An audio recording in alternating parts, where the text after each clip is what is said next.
রাওয়ালপিন্ডিতে সিরিজের দ্বিতীয় ও শেষ টেস্টে পাকিস্তান স্কোয়াড থেকে শাহিন আফ্রিদিকে ছেঁটে ফেলার সমালোচনা করছেন আহমেদ শেহজাদ। গতকাল এই টেস্ট শুরু হওয়ার কথা থাকলেও বৃষ্টির কারণে টসই হয়নি।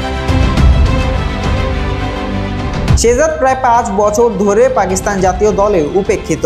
দেশের হয়ে ১৩ টেস্ট, ৮১ ওয়ানডে ও ৫৯টি টি-২০ খেলা এই ওপেনার নিজের এক্স হ্যান্ডেলে পোস্ট করা ভিডিওতে বলেন, জিম্বাবুয়ে, আয়ারল্যান্ড ও যুক্তরাষ্ট্রের কাছে হারলেন, ভারতের কাছেও হারলেন, এখন হারলেন বাংলাদেশের কাছে। এসব কিছুর জন্য কি শুধু শাহিন আফ্রিদিই দায়ী? রাওয়ালপিন্ডিতে প্রথম টেস্টে বাংলাদেশের কাছে ১০ উইকেটে হেরে সিরিজে পিছিয়ে পড়েছে পাকিস্তান।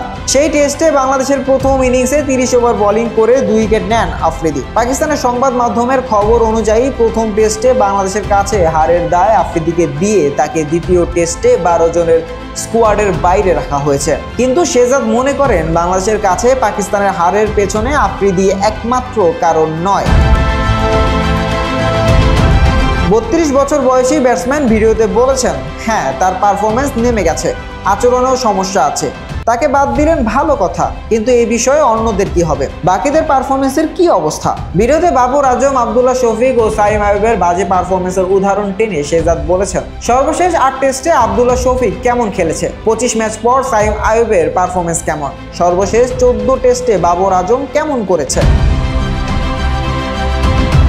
তাই তাদের শুধু বাদ দিয়ে কোনো কাজ হবে না। পাকিস্তান দল সঠিক থাকবে না, কিছু সিদ্ধান্ত নিতে হবে। যারা এর সঙ্গে জড়িত, যাদের পারফরমেন্স ভালো ছিল না, তাদের জবাবদিহির আওতায় আনতে হবে। একজন খেলোয়াড়ের কাঁধের সব দোষ না চাপিয়ে বিষয়গুলো সমাধানের জন্য পাকিস্তান ক্রিকেটের নীতি নির্ধারকদের অনুরোধ করছেন শেহজাদ।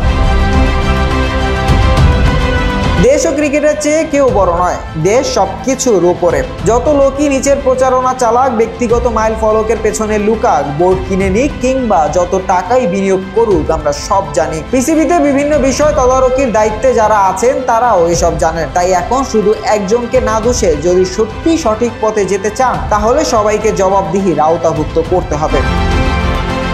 শাহরিয়ার আহমেদ জয়, ডেস্ক রিপোর্ট, আইকন স্পোর্টস।